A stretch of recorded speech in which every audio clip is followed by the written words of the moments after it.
ጤና ይስጥልን የከበረ ሰላምታችን በመላው ዓለም ሆናችሁ ቃል ስፖርት ዩቲዩብ ቻናላችንን ለምትከታተሉ ውድ አድማጮቻችን ድረስ ብለናል። ከናንተው ከሆነው ቃል ስፖርት ዩቲዩብ ቻናል የሰዓቱን አጫጭርና የተመራረጡ ስፖርታዊ ጥንቅሮች በቀደም ተከተል የምናጋራችሁ ይሆናል።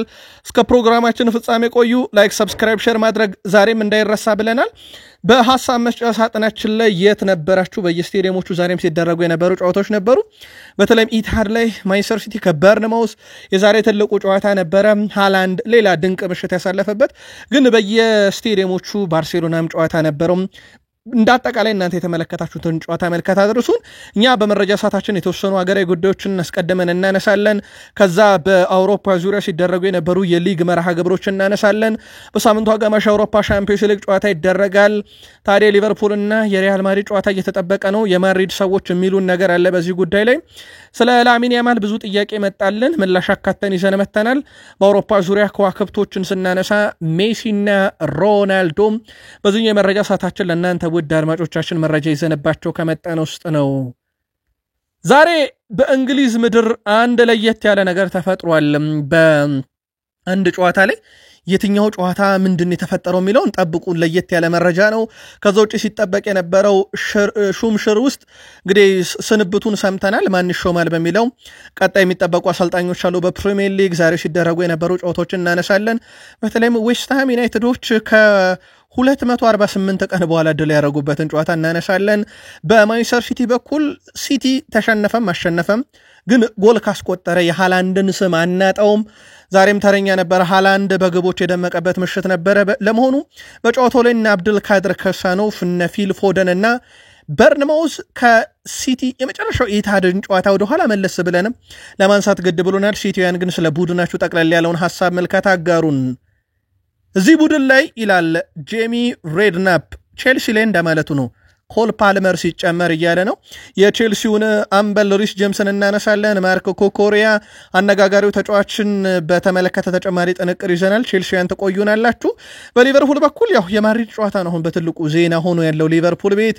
ጨዋታውን የተመለከተ ተጨማሪ መረጃ በሊቨርፑል በኩል እናነሳለን። አምበሉ ቨርጅል ቫን ዳይክ የሚለን ነገር አለ። የቡድኑን ቁልፍ ተጫዋች ሳላን የተመለከተም ለየት ያለ ጥንቅር ይዘናል። ከዛ ውጪ ሊቨርፑል ዝርዝር ውስጥ የነበረ አንድ ተጫዋች አሁን በዩናይትድ ቤት ስሙን አግኝተናል። ካፒቴን ብሩኖ ፈርናንዴዝ እናነሳለን። በዩናይትድ በኩል ሩበን አሞሪም ለአንድ ተጫዋቻቸው ምሳሌ የሚሆን ነገር ነግረውታል። ከዛ ውጭ እሳቸው በቡድን ዜና ጉዳይ ያነሱት ነገር አለ። የቢቢሲው ተንታኝ ስለ ዩናይትድ የሚለንም ነገር አለ። በርካታ ያሉ መረጃዎችን ይዘናል። ግን አንድ ጥያቄ እናነሳለን። ካዝሜሮን በዩናይትድ ቀጣይ ክረምት ማን ይተካዋል? መልካታችሁን ዩናይትድያን በሀሳብ መስጫ ሳጥናችን ላይ እያደረሳችሁን ቆዩ። የአርሰናሉ ተከላካይም ስለ ሪያል ማድሪድ የሚለን ነገር አለ። ከዙር ጋር በተያያዘ ነው። ከዛ ውጪ የቡድኑን ቁልፍ ተጫዋችና አነጋጋሪውን ተጫዋች ዴክላን ራይስን ዛሬ ማንሳት ግድ ስላለን ሰፋ ያለ መረጃ ሰዓት ይወስድብናል ዴክላን ራይስ መረጃ። ከዛ በዘለለ ማይክል አርቴታ ስለ ቡድን የሚሉን ነገር አለ። በቡድን ዜና ተጨማሪ ጥንቅሮችን ይዘናል። አሁን በፕሪሚየር ሊጉ ስራ ፈቱ ግብ ጠባቂ እያሉት ነው ዳቪድ ራያን። ስለዚህ ተጨማሪ መረጃ ማንሳት በዚህ ዙሪያ ግድ ስለሚለን መረጃዎችን አካተን ይዘን መተናል። ከሀገር ቤት እስከ ባህር ማዶ እነኝና ሌሎች የተመራረጡ ርዕሰ ጉዳዮችን ስትከታተሉ ላይክ፣ ሰብስክራይብ፣ ሼር አድርጉን። ዛሬ የምትደግፏቸው ክለቦች ጨዋታ ከነበራቸው የትኛው ስቴዲየም ነበራችሁ? ምልከታችሁን አጋሩን። ከቃል ስፖርት ዩቲዩብ ቻናል እኔ ቃል ነኝ። የእናንተስ መልካም ቆይታ ተመኘን። የኢትዮጵያ ፕሪሚየር ሊግ መርሃ ግብሮች በአራተኛ ሳምንት ቀጥለው ተካሂደው ነበረ። ዛሬ አንደኛው መርሃ ግብር ፋሲል ከነማ ምድረገነት ሽረን 1-0 ያሸነፈበት ነው። ቃል ኪዳን ዘላለም የፋሲል ከነማን ብቸኛ የማሸነፊያ ግብ 34ኛው ደቂቃ ላይ ነበረ ከመረብ ማሳረፍ የቻለው። ተከታታይ ሶስተኛ ድሉን ያሳካው ፋሲል ከነማ በ10 ነጥቦች በፕሪሚየር ሊጉ ከፍተኛ ነጥብ ከሰበሰቡ ግንባር ቀደም ቡድኖች ውስጥ ተቀምጧል። በመርሃ ግብር ደረጃ እንግዲህ ቀሪ ጨዋታ ያላቸው ክለቦች ስላሉ ደረጃ ሰንጠረዡን የሁሉም ክለቦች ጨዋታ በአራተኛ ሳምንት ከተጠናቀቀ በኋላ እንነግራችኋለን። ሌላኛው መርሃ ግብር ሲዳማ ቡናን ከወላይታ ዲቻ ያገናኘ ጨዋታ ነበር። ጨዋታው ሲዳማ ቡና 2-0 በሆነ ውጤት ድል አድርጓል። ፍቅረ ኢየሱስ ተክለ ብርሃን 9ኛው ደቂቃ ላይ እንደዚሁም መላኩ አሰፋ 100ኛው ደቂቃ ላይ አልቢትሩ በጨመሩት ተጨማሪ ደቂቃ ላይ ጎል አስቆጥሮ 2-0 በሆነ ውጤት ሲዳማ ቡና ድል ማድረግ ችሏል። ሲዳማ ቡና በውድድር ዘመኑ 3ኛ ድሉን በማሳካት 9 ነጥቦችን እንደዚሁ በፕሪሚየር ሊጉ የሰበሰበበት ነው። ወላይታ ዲቻ በውድድር ዘመኑ 4ኛ ተከታታይ ሽንፈቱ ነው። ቀጣይ አርብ ወላይታ ዲቻ ከመቀለ ሰባ እንደርታ እንደዚሁም ቅዳሜ ስሁል ሽረ ከሲዳማ ቡና ጋር ጨዋታቸውን የሚያከናውኑ ይሆናል። ኢትዮ ኤሌክትሪክ በአራተኛ ሳምንት በጣም ወሳኝ ጨዋታ አድርጎ ድል አድርጓል። ያውም ኢትዮጵያ ቡናን ነው ድል ያደረገው ኢትዮ ኤሌክትሪክ ኢትዮጵያ ቡናን 1-0 አሸንፏል። 48ኛው ደቂቃ ላይ ሀብታሙ ሸዋለም ብቸኛዋን ግብ አስቆጥሯል። ኢትዮ ኤሌክትሪክ ነጥቡን 10 አደርሷል። የውድድር ዓመቱ ሁለተኛ ሽንፈቱን ያስተናገደው ኢትዮጵያ ቡና 4 ነጥቦች ነው ያለው። ቀጣይ አርብ ኢትዮጵያ ቡና ኢትዮ ኤሌክትሪክ ነገሌ አርሲ፣ እሁድ አዳማ ከተማ ከኢትዮጵያ ቡና ነው ጨዋታቸውን የሚያደርጉት። የኢትዮጵያ ፕሪሚየር ሊግ ሌላኛው የመርሃ ግብር የነበረው ያለምንም ግብ የተጠናቀቀው ነገሌ አርሲ ከባህር ዳር ከተማ ያደረጉት ጨዋታ ነበር። ይህ ጨዋታ ደግሞ ያለምንም ግብ 0-0 በሆናቸው ውጤት ተጠናቋል። የኢትዮጵያ ፕሪሚየር ሊግ ቀጣይ መርሃ ግብሮች ይቀጥላሉ። የአራተኛ ሳምንት በእየለቱ በመረጃ ሰዓታችን እኛም ለእናንተ ውድ አድማጮቻችን ያካተትን የምናመጣቸው ይሆናል። በጣሊያን ሴሪ ተጠናቀው እጃችን ላይ ውጤት ከደረሱት ውስጥ ሊሴ ከፊዮረንቲና ያደረጉት ጨዋታ ነበረ። ሊሴ 1-0 በሆነ ውጤት ጨዋታውን ድል አድርጓል። የሊሴን ብቸኛ የማሸነፊያ ግብ 23ኛው ደቂቃ ላይ ቤርሻ ነበረ ማስቆጠር የቻለው። ጨዋታው በዛው 1-0 በሆነ ውጤት ተጠናቀቀ። ሌላኛው በጣሊያን ሴሪ ጨዋታ ተጠናቆ ውጤት እጃችን ላይ ደርሰው ቶሪኒዮን ከፔዥ ያገናኘ ጨዋታ ነበር። ጨዋታው 2-2 በሆናቸው ውጤት ነው የተጠናቀቀው። ውድ ቤተሰቦቻችን በባለሜዳው ቶሪኒዮ በኩል ሁለቱን ግቦች ሲሞን 42ኛው ደቂቃና አልቢትሩ በጨመሩት ተጨማሪ 3 ደቂቃ ላይ 3ኛው ደቂቃ ላይ አዳምስ፣ ከፔዥ በኩል ግብ አስቆጣሪዎቹ ሜሮ 13ኛው ደቂቃ ላይና እንደዚሁም በፍጹም ቅጣት ምት 29ኛው ደቂቃ ላይ ተጨማሪ ግብ አከለ። አራቱም ግቦች የተቆጠሩት ከረፍት በፊት ነበር። በድምሩ 4 ግብ አየነበት። ቶሪኒዮና ፔዥ 2-2 ተጨዋታውን ባጠናቀቁበት ወቅት ላይ ኢንተር ሚላን ከሜዳ ውጭ ወጥቶ በጣም ወሳኝ የተባለ ድል አስመዝግቧል። ኢንተር ሚላን ሄላስ ቬሮናን ገጥሞ 2-1 በሆነ ውጤት ድል አድርጓል። በኢንተር ሚላን በኩል ሁለቱን የማሸነፊያ ግቦች ዜሌንስኪ 16ኛው ደቂቃ ላይ እንደዚሁም በፌርስ ኦንጎል ነው። ይሄኛው በራሱ ላይ ተቆጠለ የራስ ቬሮና ተጫዋች ጎል ነው። 93ኛው ደቂቃ ላይ ሁለቱ የኢንተር የማሸነፊያ ግቦች ተቆጥረዋል። በሄላስ ቬሮና በኩል ከሽንፈት ያልታደገች ብቸኛዋን ግብ ጆቫኒ 40ኛው ደቂቃ ላይ አስቆጥሮም ኢንተር 2-1 በሆነ ውጤት ድል አድርጓል። የጣሊያን ሴሪ ቀሪ መርሃ ግብሮችና የደረጃ ሰንጠረዡን በቀጣይ መረጃ ሰዓት የምናካተት ይሆናል። በጀርመን ቡንደስሊጋ ጨዋታ ተጠናቆ ውጤት እጃችን ላይ ደረሰው ኮሎኝ ከሃምቡርግ ያደረጉት ጨዋታ ነበረ። ኮሎኝ ሃምቡርግን 4-1 በሆነ ውጤት ድል አድርጓል። በጨዋታው ላይ በኮሎኝ በኩል አራቱን የማሸነፊያ ግቦች አቼ 25ኛው ደቂቃ ላይ፣ ኪያኑዝ 48ኛው ደቂቃ ላይ፣ ኤልማስ 94ኛው እና ካመንስኪ 99ኛው ደቂቃ ላይ ነው ግብ ያስቆጠሩት። በሃምቡርግ በኩል ብቸኛዋን ከሽንፈት ያልታደገች አንድ ግብ ዲዮፕ 61ኛው ደቂቃ ላይ አስቆጠረ። ከዛ በኋላ ግን 79ኛው ደቂቃ ላይ ፋሪያ በሁለት ቢጫ ካርድ ከሜዳ ወጣ። 83ኛው ደቂቃ ላይ ቬሪያ በሁለት ቢጫ ካርድ ከሜዳ ወጣና በሃምቡርግ በኩል 2 ቀይ ካርዶች በጨዋታው ላይ ተመዝግበዋል። ቀሪ ጨዋታና የደረጃ ሰንጠረዡን በቀጣይ መረጃ የቡንደስሊጋውንም እንዲሁ እናካተታለን። በስፔን ላሊጋ ጨዋታ ተጠናቆ ውጤት እጃችን ላይ ደረሰው በዚህ ሰዓት የሌቫንቴና የሴልታ ቪጎ ነበረ። ጨዋታው በእንግዳው ቡድን ሴልታ ቪጎ 1-0 አሸናፊነት ተጠናቋል። የሴልታን 2 የማሸነፊያ ግቦች በ40ኛው ደቂቃ ላይ ሚኑጌዛ እንዲሁም 91ኛው ደቂቃ ላይ ሮማን አስቆጥሯል። በባለሜዳው ሌቫንቴ በኩል ከሽንፈት ያልታደገች ብቸኛ ግብ አሪያ ጋር ነበረ 66ኛው ደቂቃ ላይ ያስቆጠረው። ጨዋታው በሴልታ ቪጎ 2-1 አሸናፊነት ተጠናቀቀ። የባርሴሎናን ጨዋታ ጨምሮ ቀሪ ጨዋታዎች ውጤትን ጨምሮ የደረጃ ሰንጠረዡን የላሊጋውንም በቀጣይ መረጃ ሰዓት እናካትቷለን። ለሰዓቱ ይሄን መረጃ ስናደርስ እጃችን ላይ ደረሰው ውጤት የሴልታ ቪጎና የሌቫንቴ ነበር። በፍራንስ ሊጋ እጃችን ላይ ደረሰው ውጤት ሬንስ ስትራስቡርግን 4-1 ያሸነፈበት ጨዋታ ነው። በሌንስ በኩል 4 የማሸነፊያ ግቦች ዩፓል 9ኛው 48ኛው እና 60ኛው ደቂቃ ላይ ግብ አስቆጥሮ ሃትሪክ ሲሰራ ሜይት 35ኛው ደቂቃ ላይ ቀሪዋን ግብ አክሏል። ስትራስቡርግን ከሽንፈት ያልታደገች ብቸኛ ግብ ናኒስ ነበረ 7ኛው ደቂቃ ላይ ያስቆጠረው። ጨዋታው በዚሁ ተጠናቋል። በርከት ያሉ የፍራንስ ሊጋ ጨዋታዎች ነበሩ፣ ግን ይሄኛው ብቻ ነው ውጤት እጃችን ላይ ደረሰው። ስለዚህ ቀሪዎቹን የጨዋታ ውጤቶችና የፍራንስ ሊግ ደረጃ ሰንጠረዡን በቀጣይ መረጃ ሰዓት እንደዚሁ አካተን የምናመጣላችሁ ይሆናል። ወደ ሌሎች አጫጭር ስፖርታዊ መረጃዎቻችን እንሻገር። ውድ ቤተሰቦቻችን ሊቨርፑል ላይ ካገባው ደስታዬን አልገልጽም ብሏል ትሬንት አሌክሳንደር-አርኖልድ። የሪያል ማድሪዱ የቀኝ ተከላካይ አሌክሳንደር-አርኖልድ ሊቨርፑል ላይ ጎል ካስቆጠርኩ ደስታዬን አልገልጽም ብሏል። ስለ ጨዋታው ያነሳው አርኖልድ የሚኖረው ድባብ የራሱ ሚና ይኖረዋል፣ ነገር ግን እኔ በጣም አስፈላጊው ነገር እግር ኳሱ ነው ሲል ተደምጧል። በአሰልጣኙ ስር ተጫውቻለሁ፣ ቡድኑ ምን ያህል ጥሩ እንደሆነም በደንብ አውቃለሁ ያለው አርኖልድ ምንም እንኳን በቅርብ ጊዜያት የፈለጉትን ውጤት ባያገኙም ቡድኑ ትልቅ ደረጃ ላይ ያለ ቡድን ነው ብሏል። የቀድሞ ክለብ ሆነ ሊቨርፑልን ማክሰኞ ምሽት በአንፊልድ ሮድ ስቴዲየም የሚደረገው ጨዋታ ካሁኑ በትልቁ እየተጠበቀ ነው። በሊቨርፑል የመረጃ ሰዓት ተጨማሪ ጥንቅር ይዘንበታል። እዚሁ ሪያል ማድሪድ ላይ እንቆይና ኪምፔምፔ ከሪያል ማድሪድ ጋር 5 የአውሮፓ ሻምፒዮንስ ሊግ ዋንጫዎችን ከማንሳት ይልቅ የፓሪስ ሰን ዠርሜን አንድ ዋንጫ በአውሮፓ ሻምፒዮንስ ሊግ ትልቅ ናት ብሏል። ለሱ ነው ውድ ቤተሰቦቻችን ቃል በቃል ያለው ከሪያል ማድሪድ ጋር 5 የሻምፒዮንስ ሊግ ዋንጫን ከማነሳ ይልቅ ከፓሪስ ሰን ዠርሜን ጋር አንድ የአውሮፓ ሻምፒዮንስ ሊግን ማሸነፍ መርጣለሁ ብሏል። ሪያል ማድሪድ ያው እንደሚታወቀው የአውሮፓ ሻምፒዮንስ ሊግ ዋንጫ የማንሳትም ችግርም የለበትም። በአውሮፓ ሻምፒዮንስ ሊግ እግር ኳስ ታሪክም 15 ዋንጫ ያለው ግዙፉ ክለብ ነው። ቀጥሎ ካለው ክለብ በራሱ ኦልሞስት የእጥፍ ያክል ብልጫ እንዳለው ይታወቃል። በሪያል ማድሪድ እንደሚፈለግ ይታወቃል ዲዮቴፔ ሜካኖ። ነገር ግን የባየር ሙኒኩ ዳይሬክተር ኤርቤል አዲስ ኮንትራት ልናስፈርመው የተቻለውን ሁሉ እያደረግን እንገኛለን ብለዋል ከስካይ ስፖርት ጋር በነበራቸው ቆይታ። ስለዚህ ተጫዋች በነፃ ወኪል ወደ ሪያል ማድሪድ የሚያደርገውን ጉዞ ለማስቀረት ባየር ሙኒኮች ጥረት እያደረጉ ነው። በሪያል ማድሪድ በኩል ደግሞ በርከት ያሉ ተከላካዮቹን ቀጣይ ክረምት ላይ ያሰናብታልና ይህን ተከላካይ በነፃ ለማስፈረም ጥረት ያደርጋል። ሳሊባን አቶታል። የቀራቸው ኮናቴና ዲዮት ኤፔ ሜካኖ እንደሆኑ ይታወቃል።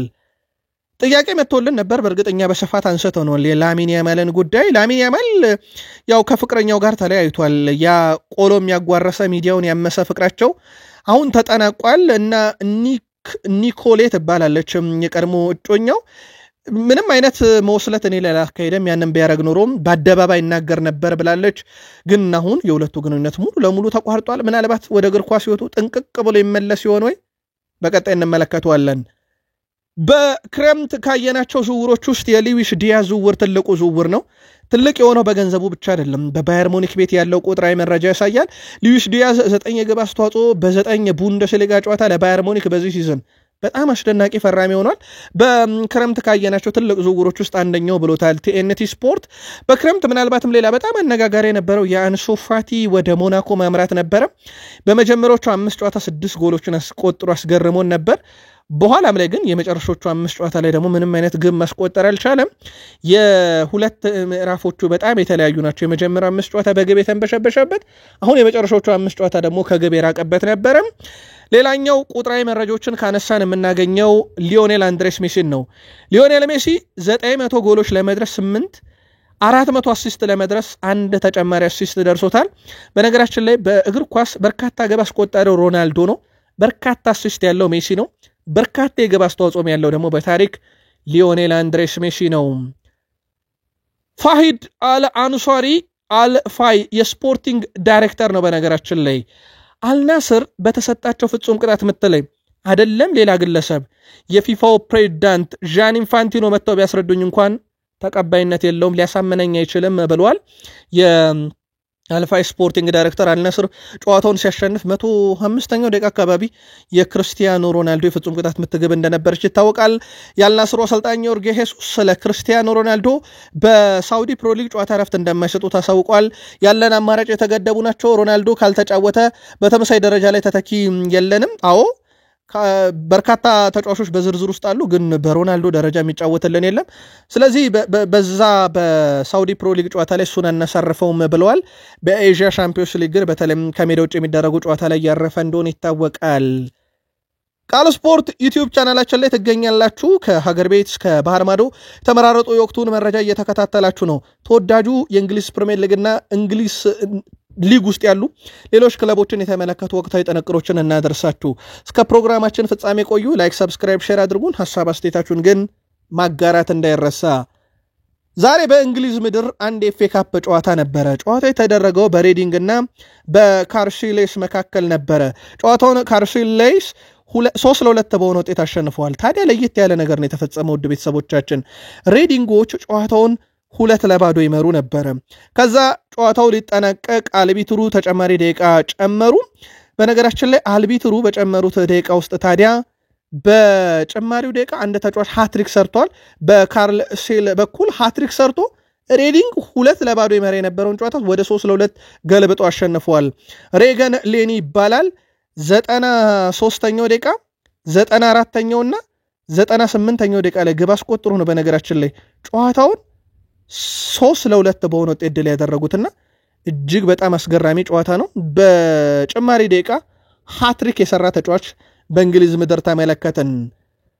ሲጠበቅ ነበረ የወልቭሱ አሰልጣኝ ስንብት። ጥሩ ያለውን ውድድር ዘመን በማሳለፍ ላይ የሚገኘው ወልቭስ አሰልጣኝ ቪተር ፔሬራን አሰናብቷቸዋል። ወልቭስ የአሰልጣኙን ውል ለ3 ዓመት ካራዘመ ከ3 ወር በኋላ አሰናበታቸው። አሰልጣኙ ወልቭስን እየመሩ በውድድር ዓመቱ ያደረጓቸውን 10 ጨዋታ ማሸነፍ አልቻሉም።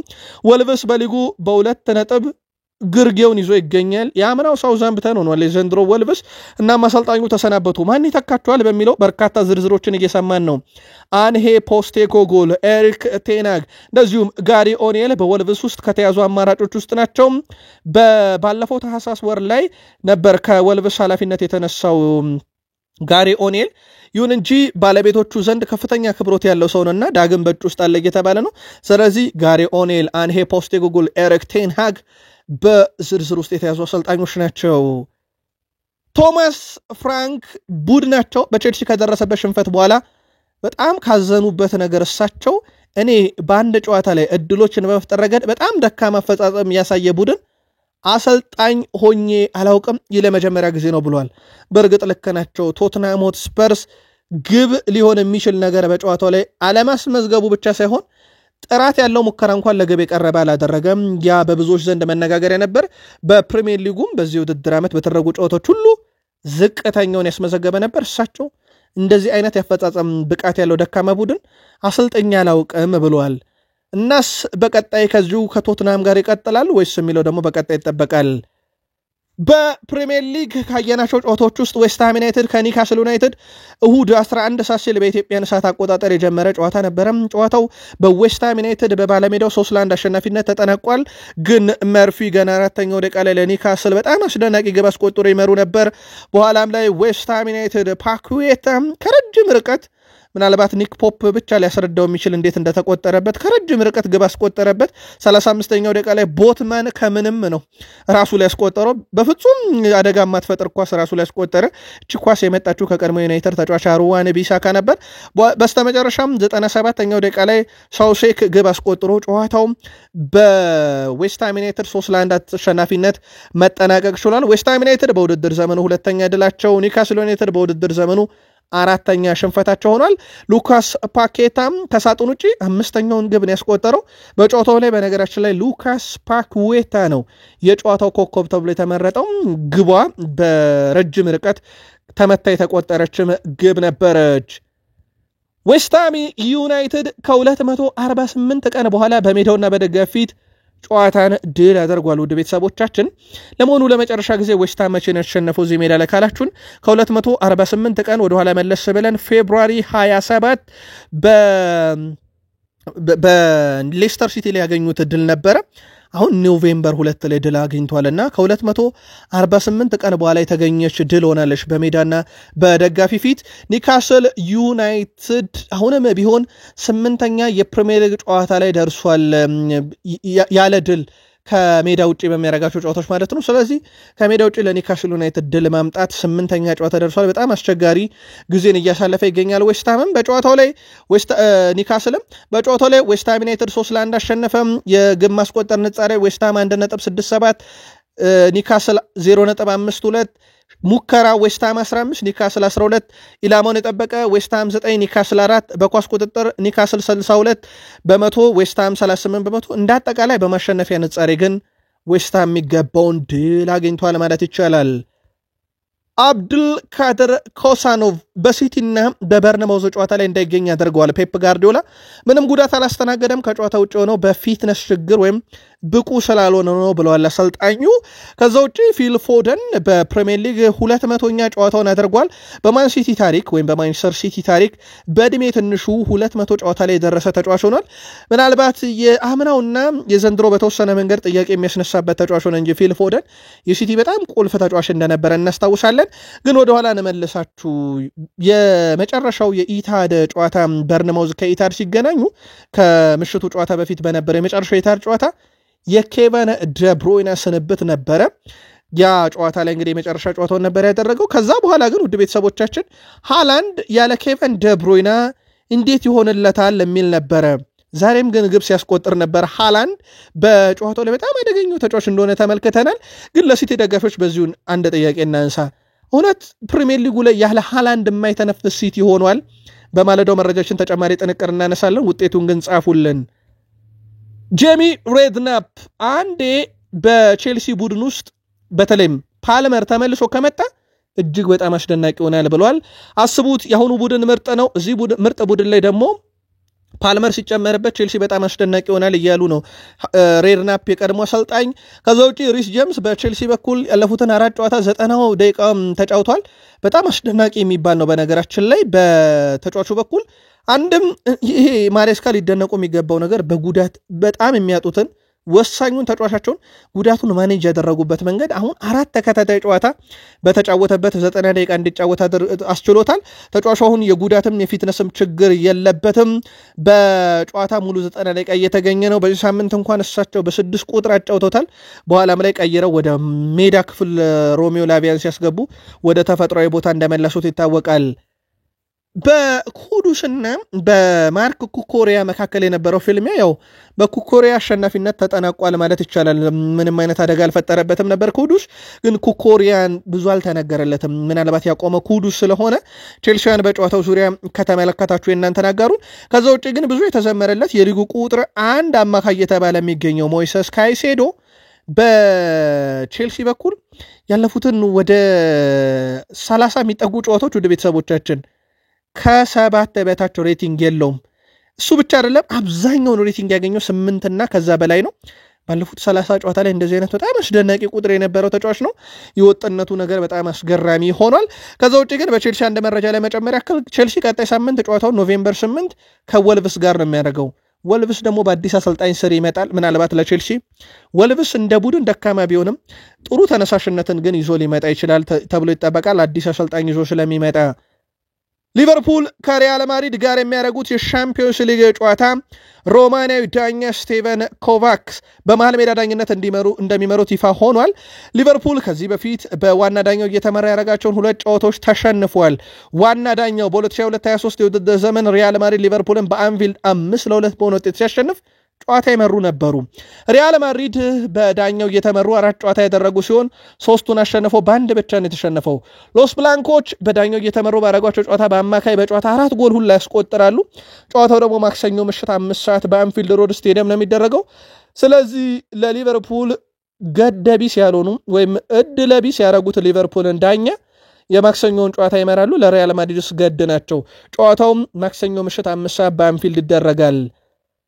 ቨርጅል ቫን ዳይክ ሊቨርፑል በችኮላ ውሳኔ የማይሰጥ ክለብ ነው ብሏል። ይህንንም በቡድን ውስጥ ኖሬያቸዋለሁ ብሏል። ስለዚህ ስሎትን የማባረር ውሳኔም እቅድም በቡድን ውስጥ ጭራሽ አልነበረም ብሏል። ሌላኛው የቡድኑ ተጫዋች ሳላን እናንሳ። ሳላ የመጀመሪያ ግቡን በእግር ኳስ ለሊቨርፑል ያስቆጠረ ዋትፎርድ ላይ ነበረ። በወቅቱ 50ኛ ግቡን ሬድ ስታር ቤልግሬድ ላይ፣ 100ኛ ግቡን ኤቨርተን ላይ፣ 150ኛውን ኖርዊች፣ 200ኛውን ክሪስታል ፓላስ፣ 250ኛውን በዚህ ሳምንት አስቶን ቪላ ላይ ያስቆጠረ በፕሪሚየር ሊግ ታሪክ በአንድ ስቴዲየም ብዙ ጎሎችን በማስቆጠር ደግሞ ሁለተኛው ተጫዋች ሆኗል። ቴሪ ዳንኤል ሆነሪ ለአርሰናል በሃይበሪ 114 ግቦችን በማስቆጠር ቀዳሚ ነው። አሁን ሳላ በ107 ግቦች አንፊልድ ላይ ሁለተኛው የፕሪሚየር ሊግ ተጫዋች ሆኗል። ኩን አጌሮ ለረጅም ጊዜ ሁለተኝነትን ይዞ ነበር ኢታር ላይ 106 ግቦች። አሁን ሳላ ጠቅልሎ ወስዶበታል ይሄንን ሪከርድ። ሳላ ቡድኔ በማሸነፉ ደስተኛ በሆነም በብቃቴ ግን ደስተኛ አይደለሁም ማለቱም ይታወቃል። ማንቸስተር ዩናይትድ ማርክ ጉዌን ለማስፈረም በዝርዝር ውስጥ አካቶታል። ይህ ተጫዋች በሊቨርፑል ዝርዝር ውስጥ የነበረ እንደሆነ ይታወቃል። በእርግጥ በርከት ያሉ የአውሮፓ ክለቦች በዝርዝራቸው ውስጥ አካተዋል። ዩናይትድም ይህን ተጫዋች ሁኔታ በቅርበት እየተከታተለ ነው የሚል መረጃን ትራንስፈር ኒውስ ይዞት ወጥቷል። ግን ቀጣይ ክረምት ላይ ነው የዝውውር ሊፈጸም የሚችለው ለየትኛውም ክለብ፣ ግን በዩናይትድ ውስጥ ተካቷል። ሌላኛው የማንቸስተር ዩናይትድ አማካይ ብሩኖ ፈርናንዴዝ በፕሪሚየር ሊግ መጫወት ከጀመረበት ጊዜ ጀምሮ ከፌብራሪ 2020 ጀምሮ ያው በጥር የዝውውር መስኮት ዩናይትድን 2020 ላይ ተቀላቀለው ብዙ አሲስቶችን ያደረገ የአማካይ ስፍራ ተጫዋች መሆን ችሏል። ብሩኖ በማንቸስተር ዩናይትድ በጣም አስደናቂው ተጫዋች ነው። ምናልባት ቀጣይ ዓመት በራሱ ይህን ተጫዋች ዩናይትድ ማጣት ከገንዘብ አኳያ 100 ሚሊዮን ዩሮ አካባቢ ነው የሚባለውና አሁንስ በማን ተክቶት ነው ዩናይትድ ይህን ተጫዋች በ100 ሚሊዮን ዩሮ ቀጣይ ክረምት ቢሆን የሚለቀው የሚለው በጣም አሳሳቢ ቁጥር ነው።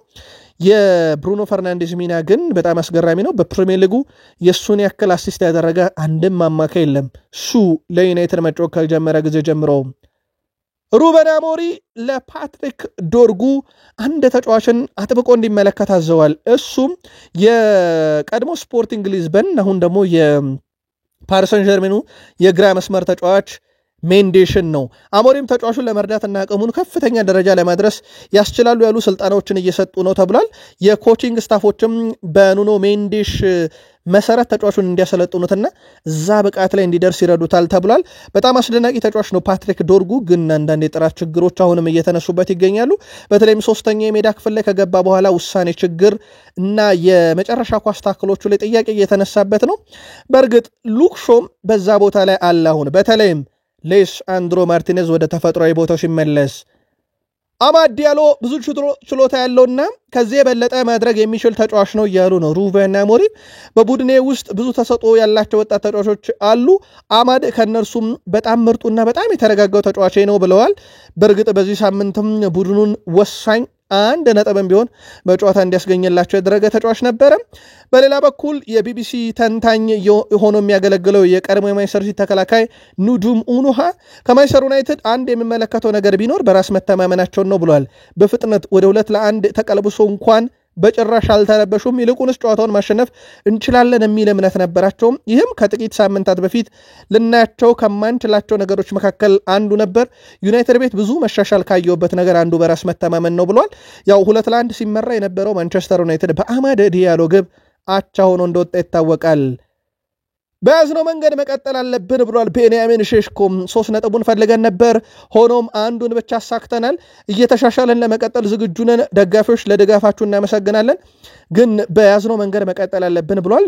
ድል አስበን ገብተን ነበር ወደ ሜዳ፣ ግን አልተሳካም ነው ያለው። በዚሁ ግን ለዩናይትድ ደጋፊዎች አንድ ጥያቄ እናንሳና እንጠቅልለው።